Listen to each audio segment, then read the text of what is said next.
اعوذ باللہ من الشیطان الرجیم بسم اللہ الرحمن الرحیم رب اشرح لی صدری ویسر لی امری واحلل عقدۃ من لسانی یفقہوا قولی رب زدنی علما رب زدنی علما رب زدنی علما اللہم فقہنا فی الدین اللہم انی اسألک علما نافعا وعملا متقبلا ورزقا طیبا اللہم انفعنا بما علمتنا وعلمنا ما ينفعنا وزدنا علما اللہم انی اعوذ بک من علم لا ينفع ومن قلب لا یخشع ومن نفس لا تشبع ومن دعوت لا یستجاب لها۔ اب سورہ الانبیاء شروع کرتے ہیں۔ اعوذ باللہ من الشیطان الرجیم بسم اللہ الرحمن الرحیم۔ ہاں جی،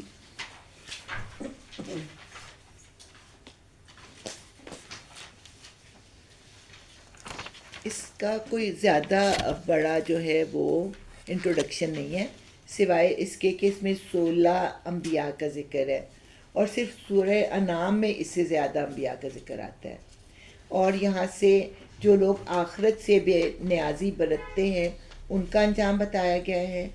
اور پھر یہاں پہ لفظ ذکر، جیسے رحمان آیا تھا نا پچھلے میں، بار بار رحمان کا لفظ آتا تھا، تو اس میں جو ہے ذکر کا لفظ جو ہے وہ بہت آئے گا۔ اچھا جی، اور یہاں پہ دیکھتے ہیں ہم، بسم اللہ الرحمن الرحیم۔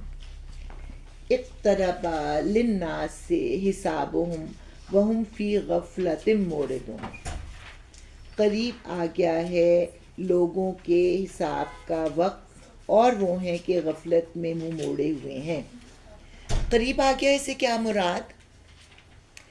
جب کسی کی موت کا وقت آتا ہے تو عذاب ہوتا ہے نا، ہم قرآن میں پڑھ چکے ہیں، نیکوں کے لیے نیک فرشتے آتے ہیں اور برے لوگوں کی جان نکالنے کے لیے سختی کے ساتھ اور جو ہوتے ہیں فرشتے آتے ہیں اور سختی سے ان کی جان نکالتے ہیں۔ اسی وقت عذاب شروع ہو گیا۔ اس کے بعد ہم ہمیشہ دعا کرتے ہیں نا، یا اللہ قبر میں جنت کی کھڑکی کھولنا۔ جب ہم یہ کہتے ہیں کہ اللہ قبر میں جنت کی کھڑکی کھولنا، تو اس کا کیا مطلب ہے؟ کہ جنت دوزخ کی کھڑکی بھی کھولی جاتی ہے، یعنی عذاب کا مزہ وہاں بھی جو ہے وہ چکھایا جاتا ہے، اور اس کے بعد آخرت میں تو پھر عذاب ہوگا ہی۔ تو قریب آ گیا ہے لوگوں کے حساب کا وقت۔ اس میں ایک پھر حدیث ہے کہ حضور صلی اللہ علیہ وسلم نے دونوں انگلیاں جوڑ کے کہا کہ میں اور قیامت ایسے ہے، یعنی اب اس کے دو معنی کیے گئے کہ میں اور قیامت جو ہیں یہ جڑے ہوئے ہیں، میرے بعد اب صرف قیامت ہی آئے گی، اب میں آ گیا ہوں نا تو بس اب قیامت کا انتظار کرو۔ دوسرا اس کا معنی یہ کیا گیا ہے کہ میں آ گیا ہوں اور زمانے کا اتنا وقت گزر گیا اور اتنا سا وقت باقی ہے۔ اور اس میں بھی پھر میں نے اگلے دن بتایا تھا، حضور صلی اللہ علیہ وسلم نے کہا کہ میری امت کو یا دنیا کو ایک دن کی مہلت دی گئی، تو میں نے اللہ سے بڑی دعائیں مانگی تو اس میں آدھے دن کا اضافہ کر دیا گیا۔ اب اللہ تعالیٰ نے قرآن میں کیا ہے کہ اللہ تعالیٰ کا ایک دن تمہارے 1000 سال کے برابر ہوتا ہے، اور آدھا دن پھر کتنا ہوا؟ 500، تو پھر پوری مدت کتنی ہو گئی؟ 1500۔ لیکن ایک جگہ پہ 5000 سال کا بھی ذکر ہے، تو ہم اس کو لے لیتے ہیں کہ اللہ تعالیٰ کا ایک دن 50,000 سال کا، اور پھر 250 نہیں 2500 کا، یعنی خوش فہمی ہے نا۔ لیکن بہرحال قرآن میں اس کا ذکر بھی آتا ہے کہ وہ دن جو ہے وہ 50,000 سال کا ہوگا۔ کون سا دن ہوگا وہ؟ قیامت کا دن۔ بہرحال ڈرنے کی بات ہے کہ کیونکہ ہمیں کسی کو بھی نہیں پتا کہ کس وقت ہم سب کی موت آ جائے، اور جو ہی ہماری موت آئے گی تو ہمیں فوراً پتہ چل جائے گا کہ ہمارا انجام کیا ہے۔ تو اللہ تعالیٰ ہم سب کا انجام جو ہے وہ بخیر کرے۔ اب ان کا رویہ کیا ہے؟ ان کے پاس جو تازہ نصیحت بھی ان کے رب کی طرف سے آتی ہے اس کو بتکلف سنتے ہیں اور کھیل میں پڑے رہتے ہیں۔ اب ہم کتنے اہتمام سے سن رہے ہیں نا، گھر جا کے مشکل سے نمازیں ہی پڑھتے ہیں، دل ان کے دوسری ہی فکروں میں منہمک ہے۔ تو ہماری تصویر نہیں ہے بالکل کہ اب فکر ہے آج افطاری کیا بنے گی، اچھا فلانے کے لیے کیا کرنا ہے، اچھا اب وہ کرنے تھے، راشن پہنچانا تھا، اچھا یعنی اور فکروں میں پڑے ہوئے ہیں. شکر ہے کہ یہ تقریباً پازیٹیو ہے، لیکن جب روزے نہیں ہوتے تو پھر ساری ہماری ایکٹیویٹیز پازیٹیو تو نہیں ہوتی.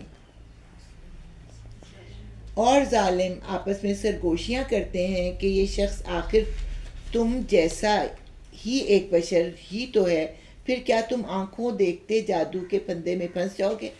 تو بعض اوقات ہوتا ہے کہ قرآن کو سن کے کسی کا دل تھوڑا سا نرم ہوتا اور وہ اس کا اظہار کر دیتا کہ مجھے تو ان کی بات بڑی دل کو لگی ہے، تو اس کے ساتھ ہی ایک دم چوکنے ہو جاتے اور اس کا دل جو ہے حضور کی طرف سے پھیرنے لگتے کہ کیا ہے، تمہارے جیسا ہی تو ایک انسان ہے، اور شاعر ہیں، کاہن ہیں، جادوگر ہیں، پاگل ہیں، مجنون ہیں، جدائی ڈالتے ہیں، اور تم ان سے متاثر ہو رہے ہو.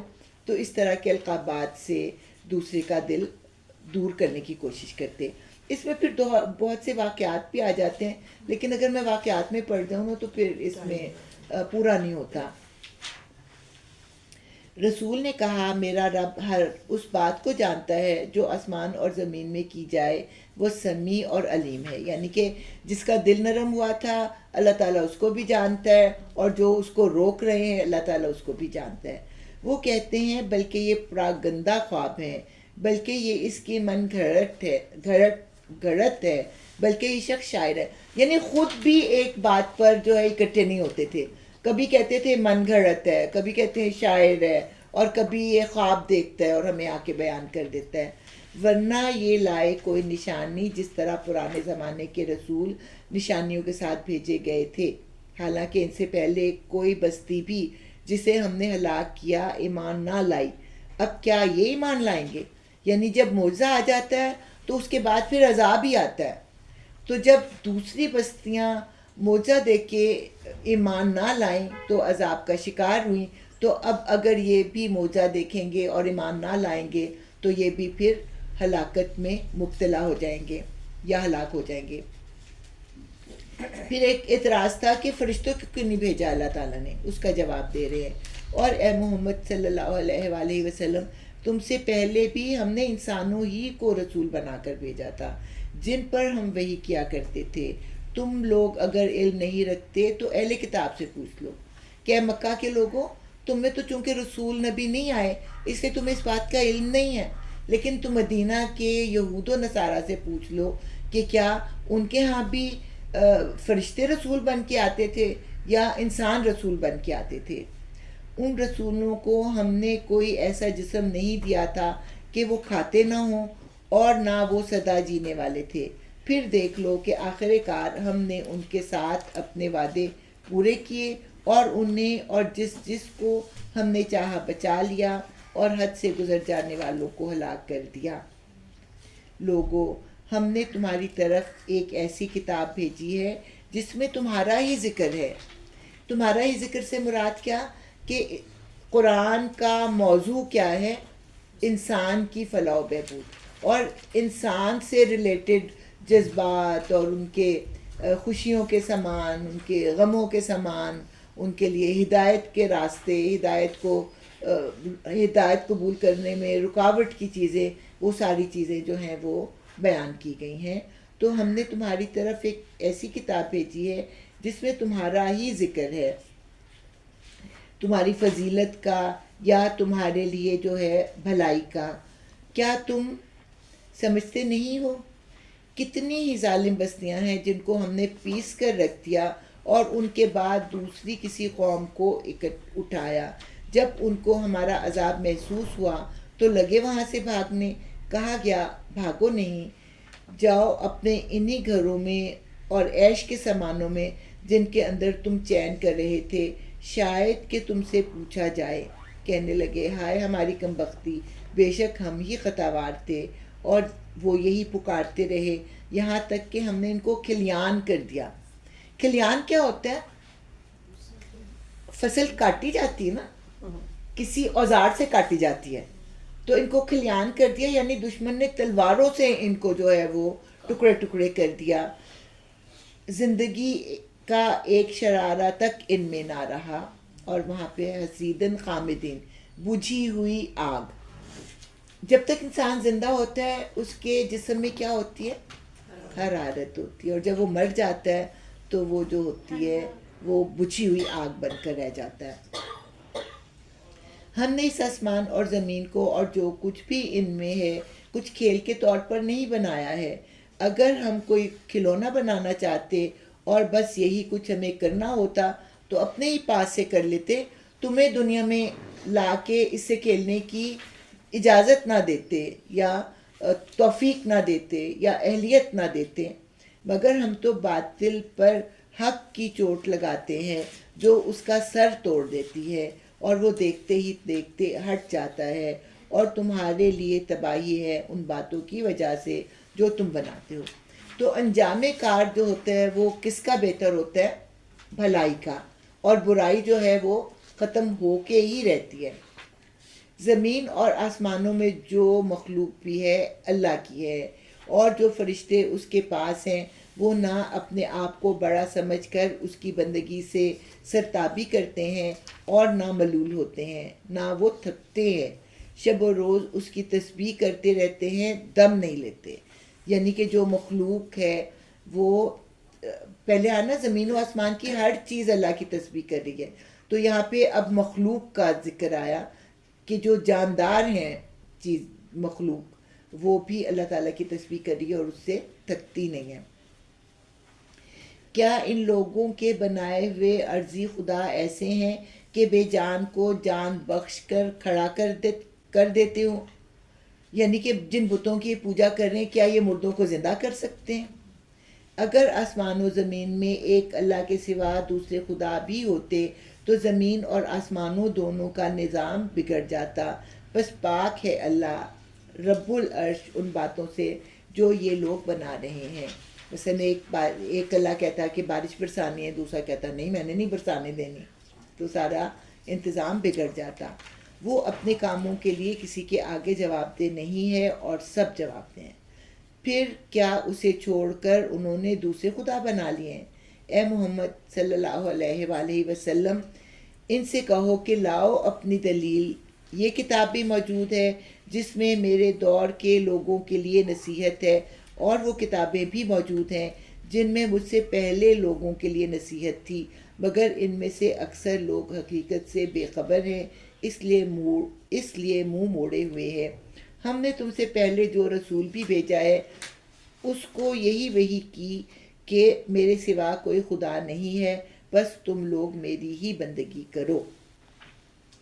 اب اس میں چیلنج کیا گیا ہے کہ قرآن میں دکھاؤ، اللہ تعالیٰ نے کہا ہے کہ کسی اور کو میرے علاوہ خدا بنا لو، تو رات انجیل زبور میں اور دوسرے صحیفوں میں بھی دیکھو، خوب پڑھو اور کوئی ایسی تحریر نکال کے دکھاؤ جس میں لکھا ہو کہ اللہ کے علاوہ کسی اور کی بھی بندگی کرو۔ یہ کہتے ہیں رحمان اولاد رکھتا ہے، سبحان اللہ، وہ تو بندے ہیں جنہیں عزت دی گئی ہے۔ کون ہے بندے؟ فرشتے، جن کو یہ اللہ کی بیٹیاں قرار دیتے تھے۔ یہاں پہ اللہ تعالیٰ کہہ رہے ہیں کہ وہ اولاد نہیں ہیں، وہ تو میرے غلام ہیں، البتہ وہ معزز ہیں، اس کے حضور بڑھ کر بولتے نہیں اور بس اس کے حکم پر عمل کرتے ہیں۔ یعنی تمہارا یہ خیال ہے کہ یہ فرشتے اللہ تعالیٰ کے سامنے ڈٹ جائیں گے اور کہیں گے کہ اے اللہ یہ تو ہمیں نظر نیاز پیش کرتا تھا، ہماری عبادت کیا کرتا تھا، تو تو اس کو جہنم میں نہیں ڈال سکتا؟ اس خیال کی جو ہے وہ نفی کی جا رہی ہے کہ وہ تو اللہ کے حضور آگے بڑھ کر بولتے نہیں ہیں، بس اس کے حکم پر عمل کرتے ہیں۔ جو کچھ ان کے سامنے ہے اسے بھی وہ جانتا ہے، اور جو کچھ ان سے اوجھل ہے فرشتوں سے اس سے بھی وہ باخبر ہے۔ وہ کسی کی سفارش نہیں کرتے بجز اس کے جس کے حق میں سفارش سننے پر اللہ راضی ہو، اور وہ اس کے خوف سے ڈرے رہتے ہیں۔ اور جو ان میں سے کوئی کہہ دے کہ اللہ کے سوا میں بھی ایک خدا ہوں تو اسے ہم جہنم کی سزا دے، ہمارے ہاں ظالموں کا یہی بدلہ ہے۔ یعنی اگر فرشتوں میں سے بھی کسی کے منہ سے اگر نکل گیا نا کہ میں بھی خدا کے بعد ایک خدا ہوں، تو ہم اسے جہنم میں ڈال دیں گے۔ کیا وہ لوگ جنہوں نے نبی کی بات ماننے سے انکار کر دیا ہے غور نہیں کرتے کہ یہ سب آسمان اور زمین باہم ملے ہوئے تھے، پھر ہم نے انہیں جدا کیا اور پانی سے ہر زندہ چیز پیدا کی. اب یہ ماڈرن سائنس 1400 سال پہلے جو ہے قرآن نے بتا دی تھی کہ زمین اور آسمان جو تھے وہ ملے جلے تھے، پھر ایک دھماکہ ہوا اور یہ آپس میں الگ الگ ہو گئے، بگ بینگ ہوا. اور وہ بگ بینگ کیا تھا؟ کن. ٹھیک ہے، بگ بینگ ہوا، اللہ تعالیٰ کہہ رہے ہیں کہ واقعی یہ ملے جلے تھے. کیا وہ ہماری اس خلاقی کو نہیں مانتے؟ اور ہم نے زمین میں پہاڑ جما دیے تاکہ وہ انہیں لے کر ڈھلک نہ جائے، اور اس میں کشادہ راہیں بنا دیں شاید کہ لوگ اپنا راستہ معلوم کر لیں. اور ہم نے آسمان کو ایک محفوظ چھت بنا دیا، مگر یہ ہے کہ اس کی نشانیوں کی طرف توجہ ہی نہیں کرتے. اور وہ اللہ ہی ہے جس نے رات اور دن بنائے اور سورج اور چاند کو پیدا کیا، سب ایک ایک فلک میں تیر رہے ہیں. اور اے محمد صلی اللہ علیہ وآلہ وسلم، ہمیشگی تو ہم نے تم سے پہلے بھی کسی انسان کے لیے نہیں رکھی. اگر تم مر گئے تو کیا یہ لوگ ہمیشہ جیتے رہیں گے؟ ہر جاندار کو موت کا مزہ چکھنا ہے، اور ہم اچھے اور برے حالات میں ڈال کر تم سب کی آزمائش کر رہے ہیں. آخر کار تمہیں ہماری ہی طرف پلٹنا ہے.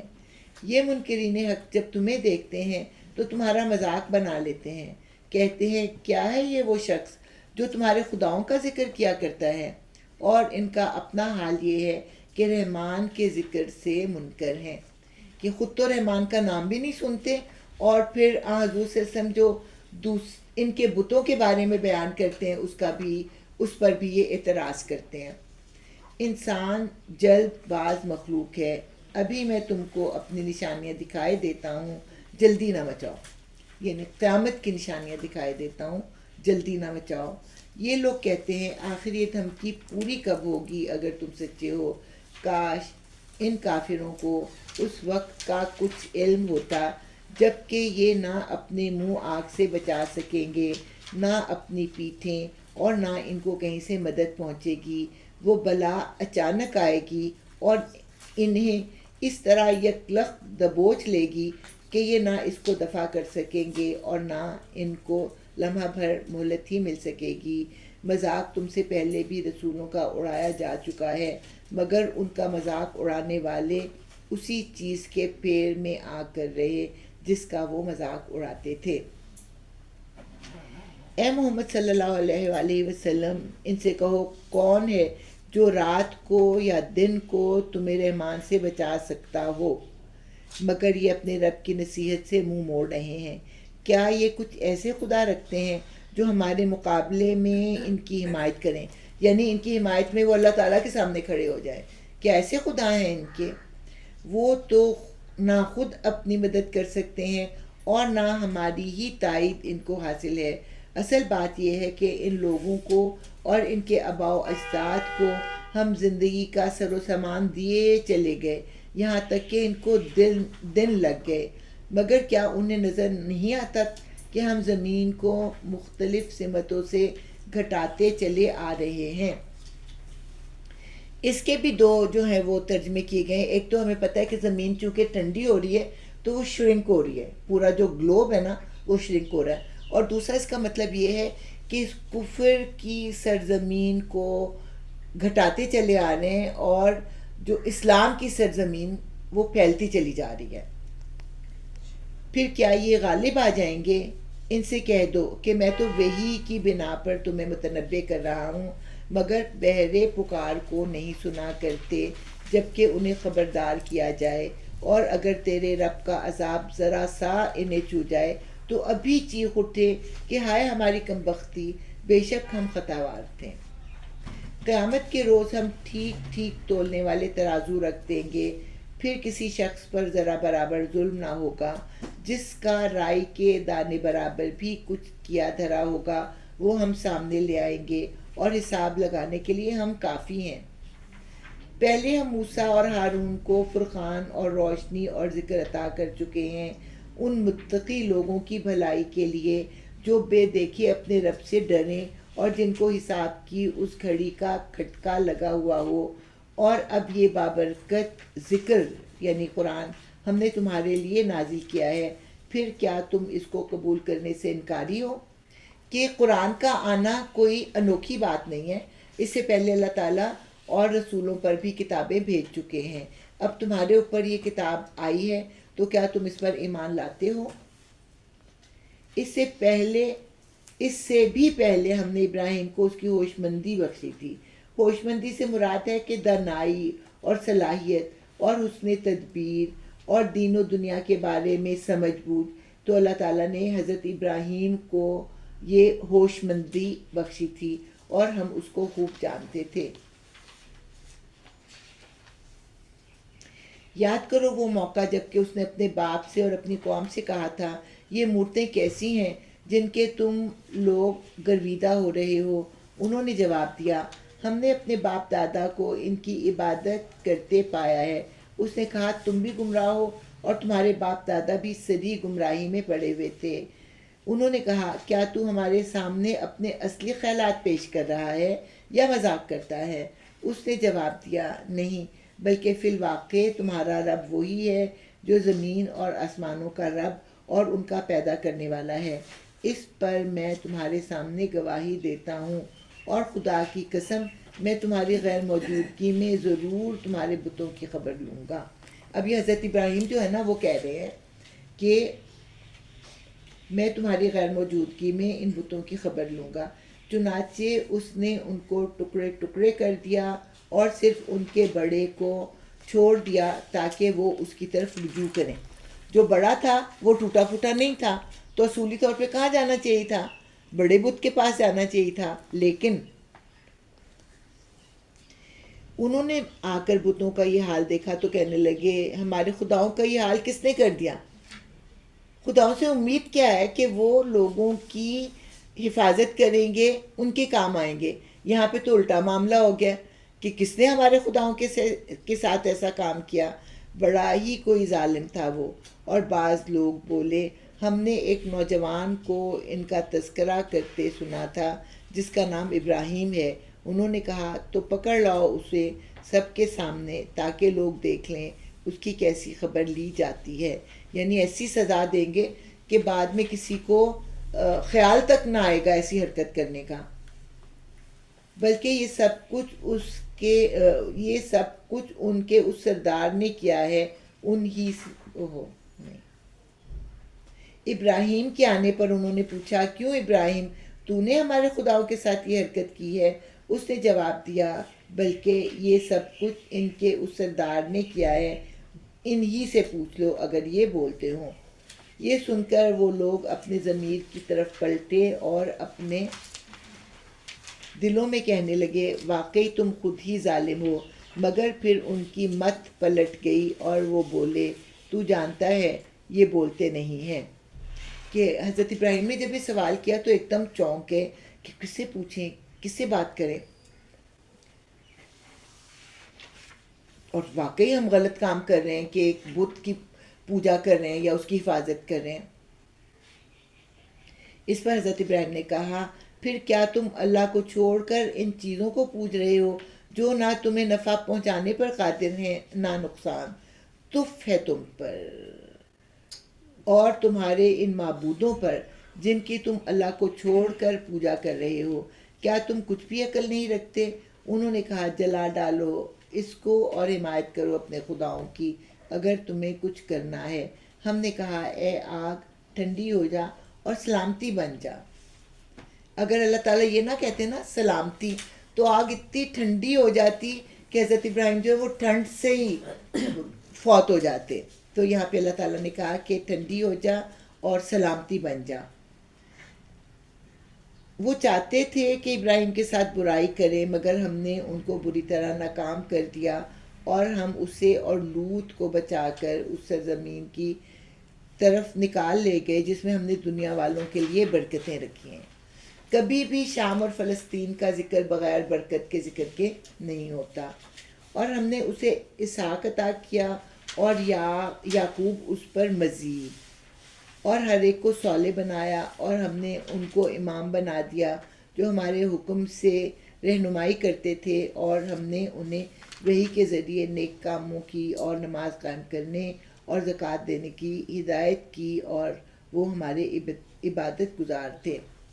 اور لوط کو ہم نے حکم اور علم بخشا اور اسے اس بستی سے بچا کر نکال دیا جو بدکاریاں کرتی تھی۔ در حقیقت وہ بڑی ہی بری فاسق قوم تھی، اور لوط کو ہم نے اپنی رحمت میں داخل کیا، وہ صالح لوگوں میں سے تھا۔ یہی نعمت ہم نے نوح کو دی، یاد کرو جبکہ ان سب سے پہلے اس نے ہمیں پکارا تھا، ہم نے اس کی دعا قبول کی اور اسے اور اس کے گھر والوں کو کرب عظیم سے نجات دی۔ اس قوم کے مقابلے میں اس کی مدد کی جس نے ہماری آیات کو جھٹلا دیا تھا، وہ بڑے برے لوگ تھے، پس ہم نے ان سب کو غرق کر دیا۔ اور اسی نعمت یعنی نبوت سے ہم نے داؤد و سلیمان کو سرفراز کیا۔ یاد کرو وہ موقع جب کہ وہ دونوں ایک کھیت کے مقدمے میں فیصلہ کر رہے تھے جس میں رات کے وقت دوسرے لوگوں کی بکریاں پھیل گئی تھیں اور ہم ان کی عدالت خود دیکھ رہے تھے۔ اس وقت ہم نے صحیح فیصلہ سلیمان کو سمجھا دیا، حالانکہ حکم اور علم تو ہم نے دونوں ہی کو عطا کیا تھا۔ اچھا جی، اب دیکھیں بنی اسرائیل کے جو ہے نا رسول، ان کا ذکر کیا جا رہا ہے تاکہ بنی اسرائیل ریئیکٹ نہ کریں۔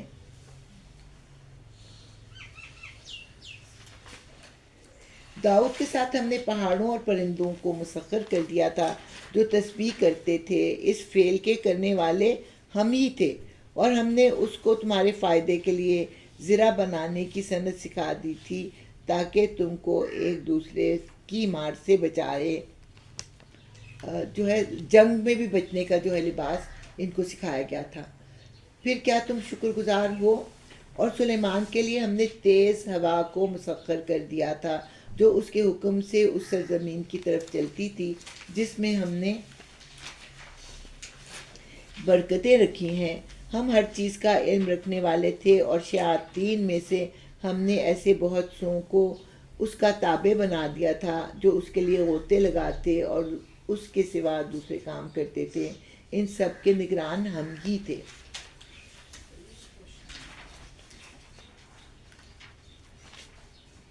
اور یہی ہوش مندی اور حکم و علم کی نعمت ہم نے ایوب کو دی تھی۔ یاد کرو جب اس نے اپنے رب کو پکارا کہ مجھے بیماری لگ گئی ہے اور تو ارحم الراحمین ہے، ہم نے اس کی دعا قبول کی اور جو تکلیف اسے تھی اس کو دور کر دیا، اور صرف اس کے اہل و عیال ہی کو نہیں دیے بلکہ ان کے ساتھ اتنے ہی اور بھی دیے اپنی خاص رحمت کے طور پر، اور اس کے لیے ایک سبق ہو جو عبادت گزاروں اپنی رحمت خاص کے طور پر، اور اس لیے کہ یہ ایک سبق ہو عبادت گزاروں کے لیے۔ اچھا، ان کے جو تھے نا اہل و عیال بھی کھو گئے تھے، پھر وہ اہل و عیال بھی واپس آ گئے، اور پھر شاید انہوں نے اور شادی کی ہوگی، ان کو پھر اور بھی بیوی بھی مل گئی ایک اور بھی اولادیں اور مال و متاع جو تھا وہ ان کو عطا ہوا۔ اور یہی نعمت اسماعیل اور ادریس اور ذوالکفل کو دی کہ یہ سب صابر لوگ تھے۔ ذوالکفل کا ذکر جو ہے نا قرآن میں اور کہیں نہیں آیا، اور خیال ہے کہ شاید یہ گوتم بدھا کے بارے میں بیان ہے۔ اور ان کو ہم نے اپنی رحمت میں داخل کیا کہ وہ صالحوں میں سے تھے، اور مچھلی والے کو بھی ہم نے نوازا۔ کون تھے یہ؟ حضرت یونس۔ یاد کرو جب کہ وہ بگڑ کر چلا گیا تھا، یعنی اللہ تعالیٰ کے حکم کا انتظار اس نے نہیں کیا تھا، ناراض ہو کر وہ پہلے ہی چلا گیا، اور سمجھا تھا کہ ہم اس پر گرفت نہ کریں گے، اور اس کو امید تھی کہ اس کا رب جو ہے اس کے ساتھ نرمی کا معاملہ کرے گا، لیکن آخر کو اس نے تاریکیوں میں سے پکارا، نہیں ہے کوئی خدا مگر تو، پاک ہے تیری ذات، بے شک میں نے قصور کیا۔ تب ہم نے اس کی دعا قبول کی اور غم سے اس کو نجات بخشی، اور اسی طرح ہم مومنوں کو بچا لیا کرتے ہیں۔ اچھا جی، تاریکیاں، رات کی تاریکی، رات کے ساتھ پھر سمندر کی تاریکی، اس کے اوپر جو تھی وہ بادلوں کی تاریکی، تاریکیوں پہ تاریکیاں، تاریکیوں پہ تاریکیاں، اور اس کے ساتھ غم کا ذکر آ رہا ہے، ڈر کا ذکر نہیں آ رہا۔ غم کیا تھا؟ ان کو احساس ہو گیا کہ اللہ تعالیٰ مجھ سے ناراض ہو گیا ہے اور وہ مجھے سزا دے رہا ہے. تو اس نے پھر انہوں نے اللہ تعالیٰ کو پکارا، وہی جو ہم سب بھی بہت محبت سے پڑھتے ہیں، لا الہ الا انت سبحانک انی کنت من الظالمین. تو پھر کیا کیا، اللہ تعالیٰ نے اس کی دعا کو قبول کر لیا اور غم سے اس کو نجات بخشی، اور اس طرح ہم مومنوں کو بچا لیا کرتے ہیں. اور زکریا کو جب کہ اس نے اپنے رب کو پکارا کہ اے پروردگار مجھے اکیلا نہ چھوڑ اور بہترین وارث تو تو ہی ہے، بس ہم نے اس کی دعا قبول کی اور اسے یحییٰ عطا کیا اور اس کی بیوی کو اس کے لیے درست کر دیا. بانجھ تھی نا تو اس کو درست کیا اور اس سے پھر ان کو جو ہے اولاد اللہ تعالیٰ نے دی. یہ لوگ نیکی کے کاموں میں دوڑ دھوپ کرتے تھے اور ہمیں رغبت اور خوف کے ساتھ پکارتے تھے اور ہمارے آگے جھکے ہوئے تھے. اور وہ خاتون جس نے اپنی عصمت کی حفاظت کی تھی، ہم نے اس کے اندر اپنی روح سے پھونکا اور اس کے بیٹے کو دنیا بھر کے لیے نشانی بنا دیا. یہ دونوں مل کے معجزہ بنتے ہیں، عیسیٰ اور مریم مل کے معجزہ بنتے ہیں. اور اس میں پھر یہ ہے کہ مریم کا نام یہاں پہ نہیں آیا، لیکن قرآن میں 30 ٹائمز جو ہے وہ مریم کا نام لیا گیا ہے. سب انسان، یہ تمہاری امت حقیقت میں ایک ہی امت ہے اور میں تمہارا رب ہوں، بس تم میری عبادت کرو. مگر یہ لوگوں کی کارستانی ہے کہ انہوں نے آپس میں اپنے دین کو ٹکڑے ٹکڑے کر ڈالا. سب کو ہماری طرف پلٹنا ہے. پھر جو نیک عمل کرے گا اس حال میں کہ وہ مومن ہو تو اس کے کام کی نہ قدری نہ ہوگی. اور اسے ہم لکھ رہے ہیں، اور ممکن نہیں ہے کہ جس بستی کو ہم نے ہلاک کر دیا ہو وہ پھر پلٹ سکے. یعنی جو لوگ ایک دفعہ مر کے ادھر سے چلے جاتے ہیں وہ پھر واپس نہیں پلٹتے، یہاں تک کہ جب یاجوج و ماجوج کھول دیے جائیں گے. دوسری جگہ ذکر آ رہا ہے، پہلے سورہ کہف میں ان کا ذکر آیا تھا یاجوج اور ماجوج کا. اور ہر بلندی سے وہ نکل پڑیں گے اور وعدہ برحق کو کے پورا ہونے کا وقت قریب آ لگے گا تو یکایک ان لوگوں کے دیدے پھٹے کے پھٹے رہ جائیں گے جنہوں نے کفر کیا تھا. کہیں گے ہائے ہماری کمبختی، ہم اس چیز کی طرف سے غفلت میں پڑے ہوئے تھے، بلکہ ہم خطا کار تھے. بے شک تم اور تمہارے وہ معبود جنہیں تم پوجتے ہو جہنم کا ایندھن ہے، وہیں تم کو جانا ہے. اگر یہ واقعی خدا ہوتے تو وہاں نہ جاتے.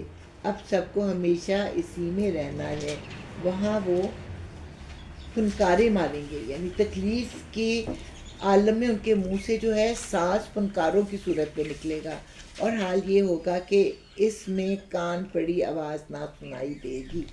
کیوں نہیں سنائی دے گی؟ سارے جہنمی تکلیف کے مارے چیخ رہے ہوں گے اور وہاں پہ کان پڑی آواز نہ سنائی دے گی. رہے وہ لوگ جن کے لیے ہماری طرف سے بھلائی کا پہلے ہی فیصلہ ہو چکا ہوگا تو وہ یقیناً اس سے دور رکھے جائیں گے، اس کی سرسراہٹ تک نہ سنیں گے، قیامت اس کی دوزخ کی. اور وہ ہمیشہ ہمیشہ اپنی من بھاتی چیزوں کے درمیان رہیں گے. وہ انتہائی گھبراہٹ کا وقت ان کو ذرا پریشان نہ کرے گا. یعنی جو قیامت کا وقت ہوگا وہ سب کے لیے بہت تکلیف دہ وقت ہوگا، لیکن ان مومن بندوں کے لیے کوئی بھی تکلیف دہ ثابت نہ ہوگا. اور ملائکہ بڑھ کر ان کو ہاتھوں ہاتھ لیں گے کہ یہ تمہارا وہی دن ہے جس کا تم سے وعدہ کیا جاتا تھا. تو ان کے استقبال کو کون لوگ آئیں گے؟ فرشتے آئیں گے اور کہیں گے کہ یہ وہی دن ہے جس کا تم سے وعدہ کیا جاتا تھا. وہ دن جب کہ آسمان کو ہم یوں لپیٹ کر رکھ دیں گے جیسے تومار میں اوراق لپیٹ دیے جاتے ہیں. جس طرح پہلے ہم نے تخلیق کی ابتدا کی تھی اسی طرح ہم پھر اس کا اعادہ کریں گے. یہ ایک وعدہ ہے ہمارے ذمے اور ہمیں یہ کام ہر حال میں کرنا ہے. اور زبور میں ہم نصیحت کے بعد یہ لکھ چکے ہیں کہ زمین کے وارث ہمارے نیک بندے ہوں گے. اس میں ایک بڑی خبر ہے عبادت گزار لوگوں کے لیے کہ اللہ تعالیٰ ان کی عبادت کی کتنی قدردانی کرتے ہیں. اے محمد صلی اللہ علیہ وآلہ وسلم، ہم نے جو تم کو بھیجا ہے تو یہ دراصل دنیا والوں کے حق میں ہماری رحمت ہے.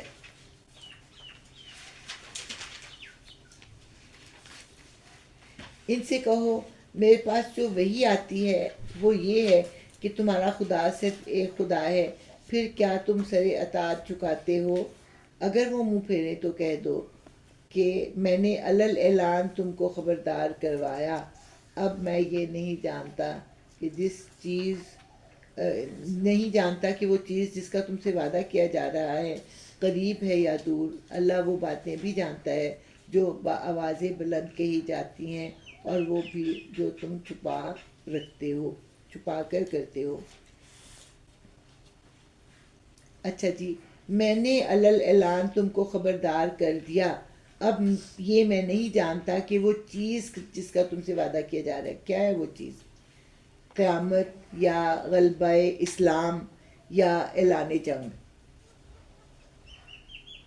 قریب ہے. اللہ وہ باتیں بھی جانتا ہے جو بآوازیں بلند کہی جاتی ہیں، اور وہ بھی جو تم چھپا کر کرتے ہو.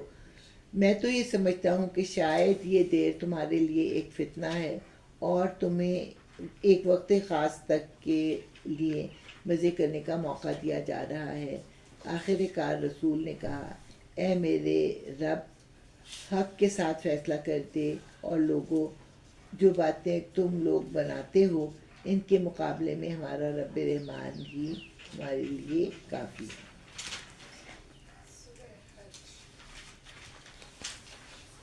سورہ حج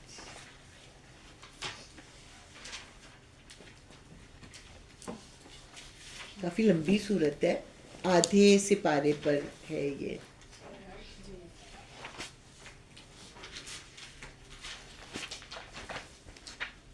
ہاں جی، سورہ حج جو نا ایک عجیب صورت ہے. اس میں دو چیزیں ہیں، 2 سجدے ہیں. کچھ مدنی ہے اور کچھ مکی ہے. کچھ جو تھی وہ سفر کے دوران نازل ہوئی، اور کچھ جو ہے وہ حضر کہتے ہیں نا جب آپ کہیں پہ رکے ہوئے ہوتے ہیں. اور اس کے علاوہ جو ہے ہاں واحد صورت ہے جو ارکان اسلام کے ایک رکن کے نام پر ہے. اچھا جی، چلیں اب ہم دیکھتے ہیں اس کا آغاز کیسے ہوتا ہے اور کیوں ہوتا ہے ایسے. اس کا آغاز نام کیا ہے؟ سورہ حج. کہتی کیا ہے؟ یا ایھا الناس اتقوا ربکم ان زلزلۃ الساعۃ شیء عظیم. کس کا ذکر آنا چاہیے تھا؟ حج کا ذکر آنا چاہیے. ذکر کس کا آ گیا ہے؟ قیامت کا. کیوں؟ نام میں اور اس میں کیا مماثلت ہے؟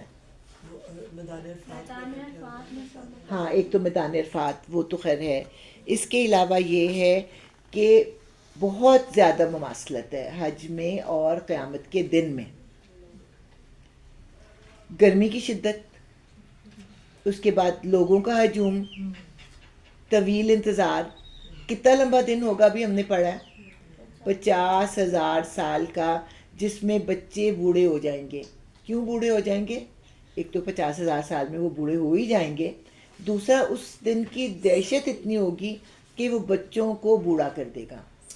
تو انتظار، اور ہر طرح کے لوگ، کوئی ایران سے آیا ہوا ہے تو کوئی جو ہے افریقہ سے آیا ہوا ہے تو کوئی امریکہ سے آیا ہوا ہے، ہر طرح کے لوگ. اس کے بعد تھکاوٹ، 5 دن دوڑیں لگ رہی ہوتی ہیں، اور مزدلفہ میں مردوں کی طرح سونا زمین پہ. مٹی پہ سوئیں گے تو کیا ہوگا؟ مٹی سے لتڑے ہوئے ہوں گے. اور رجم پر لوگوں کا سیلاب اور دھوپ، اور ساتھی سے بچھڑ جائے تو ملنا ناممکن.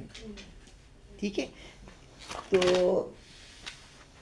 حج کا جو ہے نا وہ سامنے آ جاتا ہے نقشہ ان آیتوں کو دیکھ کے.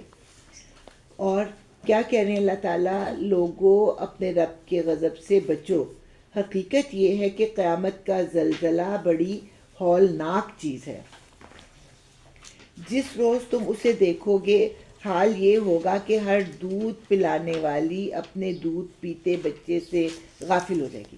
یعنی جو بچہ اس وقت دودھ پی رہا ہوگا وہ اس سے غافل ہو جائے گی. ہر حاملہ کا حمل گر جائے گا اور لوگ تم کو مدہوش نظر آئیں گے، حالانکہ وہ نشے میں نہ ہوں گے، بلکہ اللہ کا عذاب ہی کچھ ایسا سخت ہوگا. بعض لوگ ایسے ہیں جو علم کے بغیر اللہ کے بارے میں بحثیں کرتے ہیں. یعنی بہت سے لوگ ہوتے ہیں نا، قرآن کے نقطے بیان کر رہے ہیں، کبھی پڑھ کے دیکھا نہیں، کچھ پتہ نہیں حقیقت کیا ہے، اور بحث و مباحثہ جو ہے وہ کر رہے ہوتے ہیں، اور ہر شیطان سرکش کی پیروی کرنے لگتے ہیں، حالانکہ اس کے تو نصیب ہی میں یہ لکھا ہے کہ جو اس کو دوست بنائے گا اسے وہ گمراہ کر کے چھوڑے گا اور عذاب جہنم کا راستہ دکھائے گا. اس کے باوجود ان کو ڈر نہیں لگتا شیطان کو اپنا دوست بنانے سے. لوگو، اگر تمہیں زندگی بعد موت کے بارے میں کچھ شک ہے تو تمہیں معلوم ہو کہ ہم نے تم کو مٹی سے پیدا کیا، پھر نطفے سے، پھر خون کے لوتھڑے سے، پھر گوشت کی بوٹی سے جو شکل والی بھی ہوتی ہے اور بے شکل بھی. یہ ہم اس لیے بتا رہے ہیں تاکہ تم پر حقیقت واضح کرے. ہم جس نطفے کو چاہتے ہیں ایک وقت خاص تک رحموں میں ٹھہرائے رکھتے ہیں، پھر تم کو ایک بچے کی صورت میں نکال لاتے ہیں، پھر تمہیں پرورش کرتے ہیں تاکہ تم اپنی پوری جوانی کو پہنچو، اور تم میں سے کوئی پہلے ہی واپس بلا لیا جاتا ہے اور کوئی بدترین عمر کی طرف پھیر دیا جاتا ہے، تاکہ سب کچھ جاننے کے بعد پھر کچھ نہ جانے. اور تم دیکھتے ہو کہ زمین سوکھی پڑی ہے، پھر جہاں ہم نے اس پر می برسایا کہ یکایک وہ پھبک اٹھی اور پھول گئی، اور اس نے ہر قسم کی خوش منظر نباتات اگلنی شروع کر دی.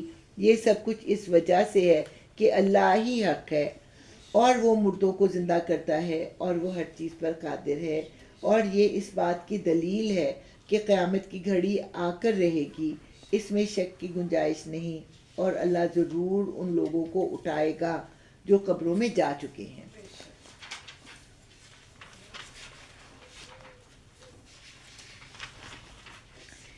بعض اور لوگ ایسے بھی ہیں جو کسی علم اور ہدایت اور روشنی بخشنے والی کتاب کے بغیر گردن اکڑائے ہوئے خدا کے بارے میں جھگڑتے ہیں تاکہ لوگوں کو رائے خدا سے بھٹکا دے.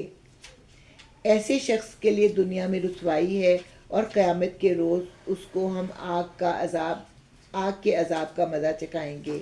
یہ ہے تیرا وہ مستقبل جو تیرے اپنے ہاتھوں نے تیرے لیے تیار کیا ہے، ورنہ اللہ اپنے بندوں پر ظلم کرنے والا نہیں ہے. اور لوگوں میں کوئی ایسا ہے جو کنارے پر رہ کر اللہ کی بندگی کرتا ہے، اگر فائدہ ہوا تو مطمئن ہو گیا، اور جو کوئی مصیبت آ گئی تو الٹا پھر گیا، اس کی دنیا بھی گئی اور آخرت بھی. یہ ہے صریح خسارہ. پھر وہ اللہ کو چھوڑ کر ان کو پکارتا ہے جو نہ اس کو نقصان پہنچا سکتے ہیں نہ فائدہ. یہ ہے گمراہی کی انتہا. وہ ان کو پکارتا ہے جن کا نقصان ان کے نفع سے قریب تر ہے. بدترین ہے اس کا مولا اور بدترین ہے اس کا رفیق. اس کے برعکس اللہ ان لوگوں کو جو ایمان لائے اور جنہوں نے نیک عمل کیے یقیناً ایسی جنتوں میں داخل کرے گا جن کے نیچے نہریں بہہ رہی ہوں گی. اللہ کرتا ہے جو کچھ چاہتا ہے. جو شخص یہ گمان رکھتا ہو کہ اللہ دنیا اور آخرت میں اس کی کوئی مدد نہ کرے گا، اسے چاہیے کہ ایک رسی کے ذریعے آسمان تک پہنچ کر شگاف لگائے، پھر دیکھ لے کہ آیا اس کی تدبیر کسی ایسی چیز کو رد کر سکتی ہے جو اس کو ناگوار ہے. ایسی ہی کھلی کھلی باتوں کے ساتھ ہم نے اس قرآن کو نازل کیا ہے، اور ہدایت اللہ جسے چاہتا ہے دیتا ہے. یہ مشکلات القرآن میں سے ہے. اس کو جو میں آسان، اور اس کی دیکھیں یہاں پہ 6 طرح سے تشریح کی گئی ہے اس میں، اور وہ ساری تشریحیں سمجھ نہیں آتی. پھر بھی جو ایک آسان سی چیز مجھے سمجھ آئی وہ میں بتاتی ہوں کہ ایک بندہ منافق ہے، اس کو فائدہ نظر آتا ہے مسلمانوں کے ساتھ، ان کے ساتھ مل جاتا ہے. اس کو فائدہ نظر آتا ہے کافروں کے ساتھ تو ان کے پاس چلا جاتا ہے. اور بعض اوقات کیا اکثر اوقات ایسا ہی ہوتا ہے کہ جو مفادات یا فائدے وہ حاصل کرنا چاہتا ہے نہ اس کو مسلمانوں سے ملتے ہیں اور نہ اس کو کافروں سے ملتے ہیں، تو پھر وہ اللہ سے ناراض ہو جاتا ہے اور تقدیر کو کوسنے لگتا ہے. اس کو یہ کہا جا رہا ہے کہ اگر تم اتنے ناراض ہو نا تو جاؤ پھر اللہ سے بدلا لو، آسمان پر چڑھ جاؤ اور وہاں سے جا کے نا اللہ کی تقدیر کا راستہ کاٹ دو، پھر تمہیں مل جائے گا جو کچھ تمہیں چاہیے. تو یہ مشکلات القرآن میں سے، اب ضروری نہیں کہ یہ جو میں بیان کر رہی ہوں یہ بھی درست ہو، یہ بھی ضروری نہیں ہے، لیکن ایک بات جو مجھے سمجھ میں آئی وہ میں نے آپ کو بتا دی. اس کو پھر سے دہراتی ہوں. اس کی پہلی والی آیت میں جن لوگوں کا ذکر ہے نا کنارے پہ رہ ہاں کنارے پہ، یہ ان کی تشریح ہے نا، ان کی یہ اس کی تشریح ہے کہ وہ کنارے پہ رہتے ہیں، فائدہ ملے تو مسلمانوں کے ساتھ ہو جاتے ہیں اور دیکھتے ہیں کہ فائدہ زیادہ کافروں کے ساتھ ہے تو ان کے ساتھ مل جاتے ہیں، اور بعض اوقات فائدہ کہیں سے بھی نہیں ہوتا اور پھر وہ ناراض ہوتے ہیں کہ اللہ نے میرے لیے یہ لکھا ہے، میری تقدیر میں یہ لکھا ہے. تو تم اتنے ہی ناراض ہو نا تو جاؤ، چڑھ جاؤ آسمان پہ اور شگاف لگا کے یہ جو تمہاری تقدیر کی برائی ہے نا اس کو قطع کر دو، اس کو کاٹ دو.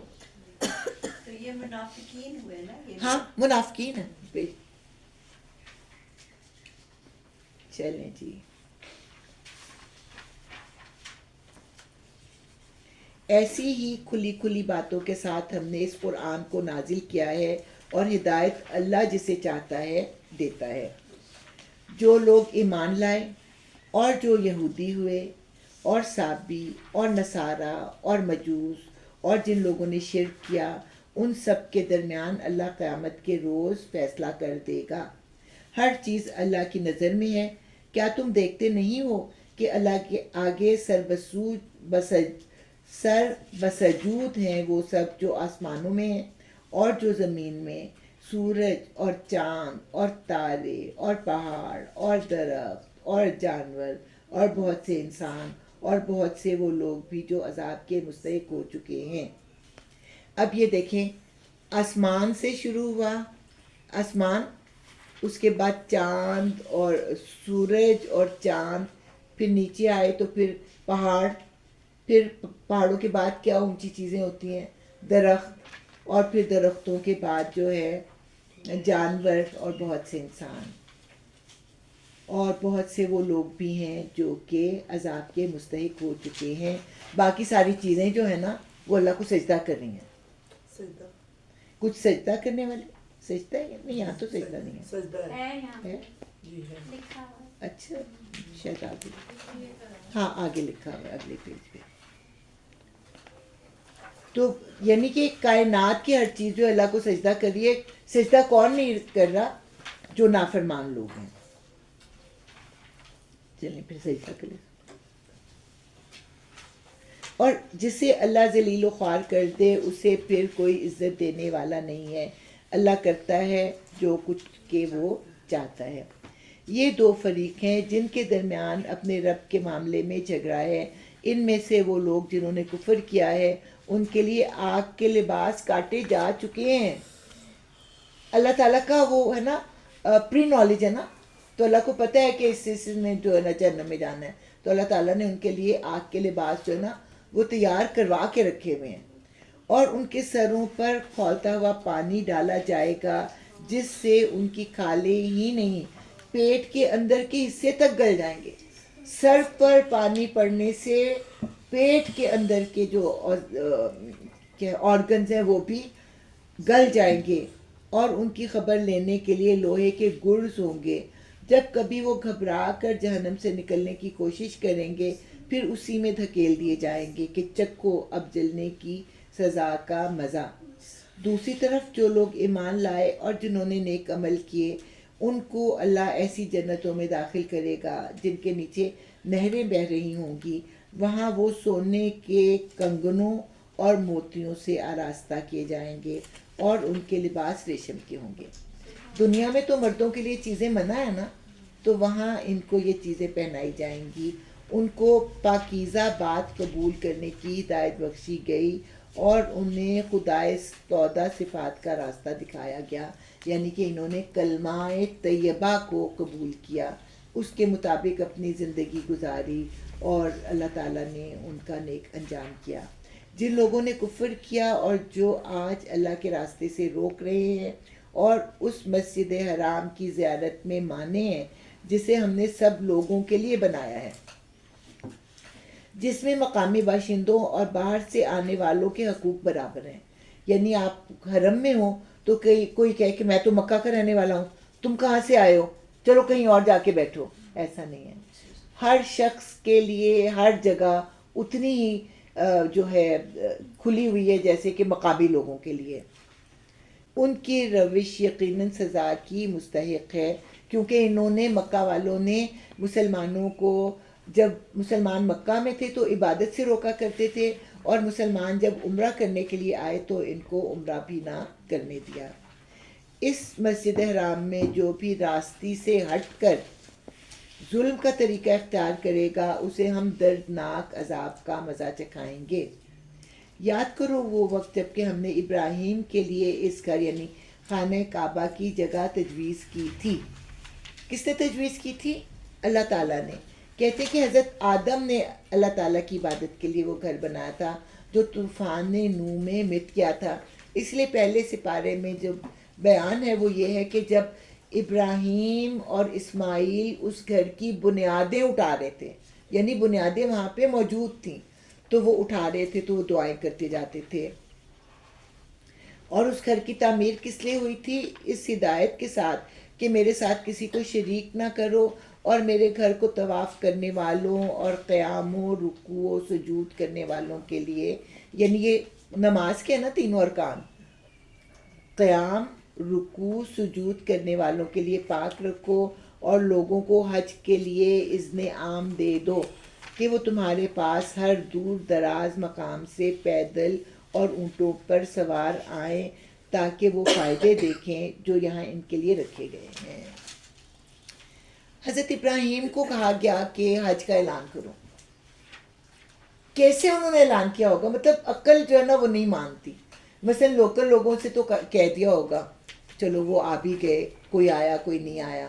پھر جہاں پہ وہ رہتے تھے مسجد اقصیٰ شام اور فلسطین میں، وہاں پہ انہوں نے اعلان کر دیا ہوگا. تو آس پاس کے لوگ کیسے سب تک یہ پیغام کیسے پہنچا؟ اللہ تعالیٰ نے پہنچایا.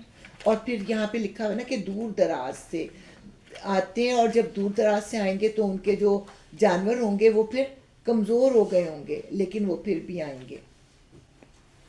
اور کس لیے اللہ تعالیٰ نے اس کا مقصد کیا بتایا؟ عام طور پر تو عبادات کا جو مقصد ہے وہ یہ بتایا جاتا ہے تقویٰ، تاکہ تمہیں تقویٰ حاصل ہو. یہاں پہ ایک ایڈیشنل بات کہی ہے کہ وہ یہاں پر آنے کے فائدے دیکھیں، اور چند مقررہ دنوں میں ان جانوروں پر اللہ کا نام لیں جو اس نے انہیں بخشے ہیں. یعنی کہ جب وہ حج و عمرہ کریں گے، عمرہ تو نہیں، حج کے بعد جو قربانی کرتی ہے تو اس پر وہ اللہ کا نام لے کر قربانی کریں، خود بھی کھائیں اور تنگ دست محتاج کو بھی دیں. پھر اپنا میل کچیل دور کریں اور اپنی نظریں پوری کریں اور اس قدیم گھر کا طواف کریں. بیت العتیق جو ہے نا قدیم گھر بھی ہے اس کا مطلب، اور اس کا جو ایک مطلب ہے آزاد گھر، اس کا طواف کریں. یہ تھا تعمیر کعبہ کا مقصد، اور جو کوئی اللہ کی قائم کردہ حرمتوں کا احترام کرے تو یہ اس کے رب کے نزدیک خود اسی کے لیے بہتر ہے. اور تمہارے لیے مویشی جانور حلال کیے گئے ماں سوا ان چیزوں کے جو تمہیں بتائی جا چکی ہیں. بس بتوں کی گندگی سے بچو.